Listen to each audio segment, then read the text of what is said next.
It was time for the monthly Clifton comic book show.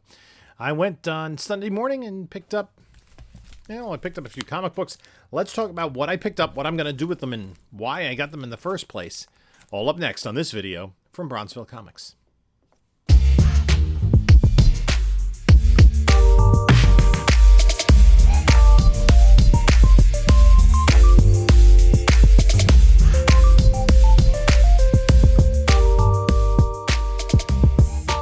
Hello, panelologists. This is Jim from Bronzeville Comics coming to you with another video. And before we get started, please like, comment, subscribe. Check out the description of this video for links to my eBay store, my email, my whatnot, and my Instagram. Do all that good stuff. I'd like to thank you for stopping by. So this is just another trip to a comic show video, and I picked up more books than I had anticipated buying. Pretty much because, like, the last vendor I went to, I got 51 comic books. He had a really good deal. Lower grade stuff, but still Bronze Age stuff that I found kind of interesting. There's some stuff with the PC, at least in terms of place fillers, and then I did get some high grade stuff. So let's go through the pile of books that I have here. And of course, if you're new to the channel, well, no, of course, but if you're new to the channel, when I do these, hauls at shows or flea markets or garage sales, or I bring in a collection, I have 4 S's: save for my PC, slab, books that I want to get graded. A lot of times I'm looking for 9/8 contenders, either eventually for the PC or to sell. So it's save, sell, or save, slab, sell books that I put on my whatnot shows, and spec. Little less speculation now that there used to be, but I'm a DC guy, so DC spec is still kind of fun if it's something I get cheap. There are some books I just pick up a lot of. So let's just go through the books that I picked up. So I went to Steve with Elite Comic Sales. He had a few copies of this. This is Batman 429. This is the final chapter of The Death in the Family. And I've been looking for a 9/8 of this. A 9/8 contender, I should say. So that goes in the slab pile. Then I picked up this. I picked up this book a lot. If I think it's high grade, that does need a little bit of work on the spine, but I think it has a possibility. This is Fury of Firestorm number 24, and it's one of these inserts with the first appearance of Blue Devil, who is a character we could see at some point in the DCU. Ian Ziering? The guy from Beverly Hills 90210, had played him in the Swamp Thing TV series. The second one, not the cheesy one from the 90s, but the one that was on DC Universe. Was that what it was called initially? It was all DC content on its own streaming platform, and then they realized, not enough people are watching this. So then it became HBO Max, or it was HBO, then it became Max and HBO Max, and Max again and HBO, and I don't even know what the order of things is. Anyway, first appearance of Blue Devil, that goes in the slab pile. This too, I pick up this book all the time. Flash number 1. This is one of those books that's pretty cheap and high grade, but worth over $100. Like, you can probably get it for less than $10 raw. Throw another 20 some odd bucks into it to get a 9/8, and it's about worth like a little over 100. I have yet to get one. I have a lot. I'm right now, and the press is going to go off any minute. I have books that I picked up 2 years ago that I'm still cleaning and pressing, in addition to books that I picked up prior to that I haven't even really cataloged. But I have time now. So anyway, then I grabbed this. Now, there are Steve and another vendor. This guy, Pat, last month, they both had picked up high-grade DC 100-page Super Spectacular collections. At least in terms of what they had available. It was the later stuff, the 60-cent issues, not the 50-cent ones that were not part of any particular run. And then there was a time where they were part of a particular run. So it ran from DC-4 to, I think, DC-22. Anyway, long story short, Justice League did have these reprints for a while, or these 100 pages for a while, which included a new story. So this is an Amazo story, and it also is, I think is this the first appearance of Libra? And then there was usually there's a Justice Society reprint from All Star Comics, but this is the second part of a Seven Soldiers of Victory reprint from Leading Comics. This is Leading Comics number 2. And then there was also a Justice League reprint. There are, like, like crosswords, and then there's other special features in here as well. These were just like, this is really a part of my foundation of comic book collecting and getting the exposure to all these stories. So I'm trying to get all the 100 pagers. The non-superhero genres are the ones that are a little more challenging. So this is, I believe this is like, I think, what did I have this at? When I took it out and took a look at it, just a raw grade that I gave it was a 9.0. So that's really nice to have in these 100 pagers. So that's PC. This is New Teen Titans number 26. This is the first appearance of Terra. Unfortunately, she's not on the cover. It's a great cover by George Perez, but it does kind of take away from her first appearance. That's going to go in the slab pile. It's going to be like slab/spec. Then this was not as nice as I thought. It is a newsstand of Spectacular Spider-Man 132. It's the final chapter of the Kraven's Last Hunt storyline with the Mike Zeck cover. This in a newsstand 9.8 does have a pretty good amount of value, but that's just going to be for sale. Another 100-pager. This was a war book, Our Army at War, number 275. This is like really gorgeous. I mean, the spine is immaculate on this. This is also, I think I put it at a 9. This I did not have, so that's going to go in the PC. That is fun. And then also Wonder Woman 211. This does have a little bit of a split here at the bottom, maybe about 1/4 of an inch. So, but still a really nice copy. Great colors. It's still white. PC. I think I already have a copy of that, but it's, I think, low grade. And then I picked this up, and I've kind of been thinking again this book. This is probably like an 8.5 right as it sits. Could press to a 9.2, but I don't really think that I'm not going to do anything with it right away. This is a book that does have good value in a 9.8. It is a 70s Bronze Age book, a number 1. It's not a 9.8, but it's one of those books that, like, I look at it. I'm like, maybe I could clean and press it just if it's going to stay in the PC. But this is a PC book just to have it improve in condition. But right now I have to like clean and press so many books to submit. That's not really realistic, but who knows? So this is Jonah Hex number 1. It does have a little bit of softness down there. It is, a higher grade copy. It's probably like an 8.5 right now. So that's going to go into the PC. I've been like, I had in the back of my mind, it's an affordable book to get it. So then I went to another vendor. I picked out one high grade raw. Another book that I've been picking up recently. This does need a press, but I think it has a shot with a press. And this is Static number 1. This was not the one that was polybagged. The one that's polybagged, that kind of like his hand is coming forward, has webbing coming off it. That also has a platinum edition. This also has a newsstand edition, which I just actually pressed a copy of, but it does have like one spine tick on it, one pretty strong spine tick. Anyway, Static is also kind of a spec character. I think he's going to come to the DCU at some point. But that's going in the slab pile.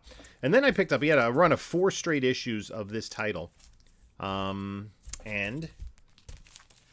it is Space Family Robinson, Lost in Space. So that's number 30, 31. These are all mid-grade. He had them either 5 or 6, which then they had like $5 or $6 each. 32 and 33. So I'm kind of low-key working on this series. I always liked the TV show Lost in Space as a kid. It's incredibly cheesy, but in a fun way. Actually, the first season is not so cheesy. The first half of the first season, then by the time you get to the third season, you have walking vegetables and so on. The book was completely different. It's not an adaptation of the TV show, but then like the Lost in Space, the family was named Robinson. Because it is kind of a takeoff, both the comic and the show, on the classic novel Swiss Family Robinson.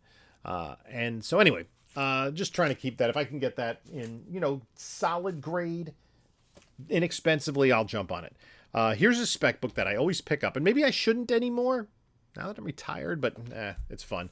Who knows? This is Detective Comics 463. It's actually a double key because the first appearance of the Black Spider, and it's also the first appearance of the Calculator in the Atom story. And I was a math teacher, so that makes sense, right? And the fun thing is Marvin and Wendy from the Super Friends, the first season of Super Friends back in 1974. DC brought them into regular continuity and made them the children of the Calculator. So that was kind of a fun retcon. That is going in the spec pile. Do I have a spec pile yet? I don't. I need a spec pile. I'll just put that right back here. Try to stay in proximity to the microphone so you all can hear me. Then I pick up this, the Black Hawk 272. Really cool cover. That's, Dan Spiegel and Mark Evanier. I have worked on this run, not the entire run, but the run from the 80s, because it had been canceled twice. It's canceled, brought back in the mid-70s, canceled again, brought back in the mid-80s. This is 1984, and Evanier and Spiegel worked on this. I blame John with Bronze and Modern Gods because he had recommended it, so I'm close to getting all those issues. That is a PC book. This is a book. I already have this in my PC that it's one of the books that actually, this is how far behind I am on my reading. This is 15 years old. And I just read this like a year ago. This is a great story. It does have connection to another classic story. And it really does deliver an emotional impact. Classic cover. And this is a minty copy. I think it has a great shot at a 9.8. That's a fairly expensive book in a 9.8. Then I went to another vendor, was digging through his bins, picked up some cheaper books, but this is Superboy number 195. The cover doesn't depict it, but this is the first appearance of the character who became Wildstar. Right? Wait, no, Wildfire. Right? With the Legion of Superheroes. Here he's known as Erg-1. He's a guy, like a scientist, accident, blew up, became an energy being. Anyway, was really in the 70s and 80s one of the star members of Legion of Superheroes, like, on his own, and was one of the newer members, so that made it a little more interesting. I liked his costume, just fun character, but this is his first appearance. This, $5, I'm going to pick that up all day long. That goes in my spec pile. This was a minty copy for $5. Action Comics 583. This is the final issue of Action Comics before Crisis on Infinite Earths. Issue 584 is done by John Byrne and has the post-Man of Steel continuity, but this is the last Superman story written by Alan Moore. That's a classic, and that is gradable. This is going to be a book that, cheap. This is kind of more mid-grade, but this is Web of Spider-Man 36, first appearance of Tombstone, and Marvin Jones III was who played Tombstone in the Spider-Verse movies, played Tobias Whale in Black Lightning.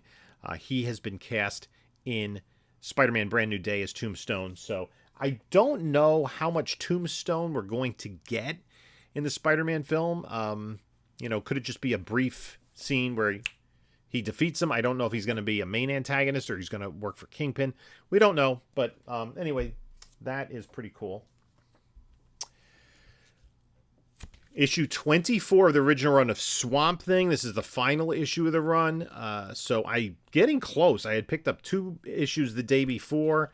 So I'm really close to finishing this run off. And then it's just a matter of upgrading, especially issue number 1. So that's PC.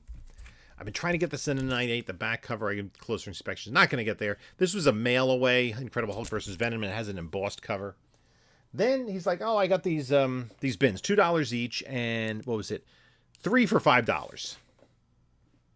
And I couldn't pass up these books. These are lower grade books, but they're decent.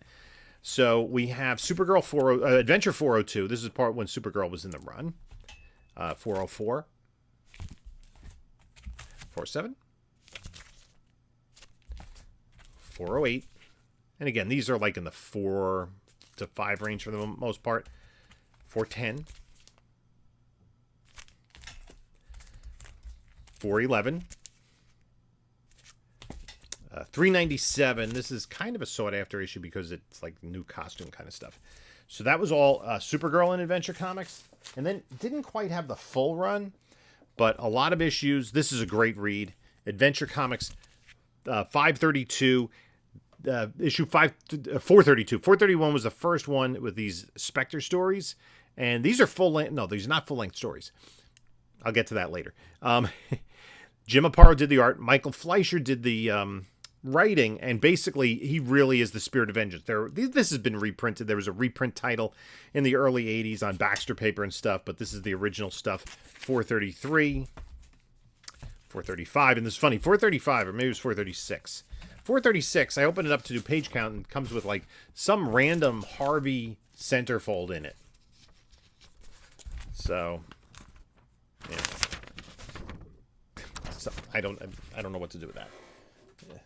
So, not like I'm going to be, I need a centerfold for some random Richie Rich book from 1974. Adventure Comics, 437, 438, 439, and Paro did all these covers, and 440. Now, I also have said to myself, I want to pick up the Pegasus Project storyline in Marvel 2-in-1. Why? Because why not? So I got issue 57 with Wondar. That's going to go in the PC. This is a mid-grader. And issue 58 with the Aquarian. Marvel's latest, greatest superstar. Yeah, okay. If you say so. Then I found this. These were like $1.67, these books. Actually, yeah, a little bit less than that because with the other books I bundled and you took a few bucks off. Marvel Team Up number 7. It's double digit, 20 center. That's cool. Secret Society of Supervillains 1. I like this. I've had this run since forever. I picked up a couple issues when it first came out, and then I finished it off at a show when I was probably a pre-teenager. That's how long ago it was. When I was running away from the dinosaurs on the way to school. Then I picked up 2 issues. This is a pretty nice copy of Rima, number 4, Rima the Jungle Girl. It ran 7 issues. Joe Kubert cover. Basically, just a jungle girl. She does have her origins in the pulps. Rima goes back that far. So, Shayna the She-Devil or Sheena or whomever. Rula. DC had Rima. She was also part of the Super Friends in later seasons. That's going to PC. I want to finish off that run slow key. And issue number 6. I think that's also, this is also Joe Kubert cover. I believe, is it Nestor Redondo did the interior art? Then I picked this up. This is low grade. I'm just going to do this as a giveaway. This is Fantastic Four 209. First appearance of Herbie the Robot. So just put that over in giveaway land somewhere. Then these are good books. Uncanny X-Men 173. That's a tough book to get in high grade because of that black cover. And then 158. This is, I think, the third appearance of Rogue. Then I picked up these. I don't think I have these. Or maybe I do. I should check, right? Because... let me just put these in order. I did like this era. And it's kind of interesting. People forget about this because they think that the entire run was all one thing. And it's not. These 2 books, and I just want to check to see if this is an upgrade or not. There we go. I don't even know this one catalog. I don't have that one catalog. That's not an upgrade. Okay, I'll keep this one and not the other one. Anyway, these are World's Finest Comics. This is 205 with Superman and the Teen Titans. Big Teen Titans fan. They also, around this time, a few months later, they were in Brave and the Bold. So it was always Superman and Batman in World's Finest. But then for about a year or two, Superman teamed up with other characters, sort of a precursor to DC Comics Presents. So that's going to be PC. This is not, because it's not an upgrade. It's a decent copy, though, for paying $1.67. Superman and Hawkman with I believe that's a Neil Adams cover. Could be Nick Cardy. But anyway, it's pretty cool. Because, that's what it is. Let me see if that has information. Cover artist Neil Adams. Sure enough. So that I'm going to put for sale. And then there was a Transformers 17 newsstand in there. I'm just going to throw that in the...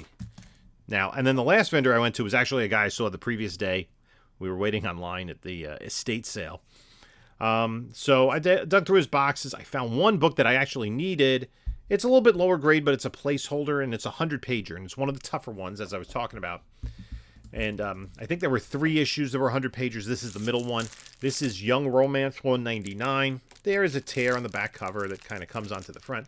But this is $5, so that I thought was a great price to just get another. The romance 100 pages are harder to find.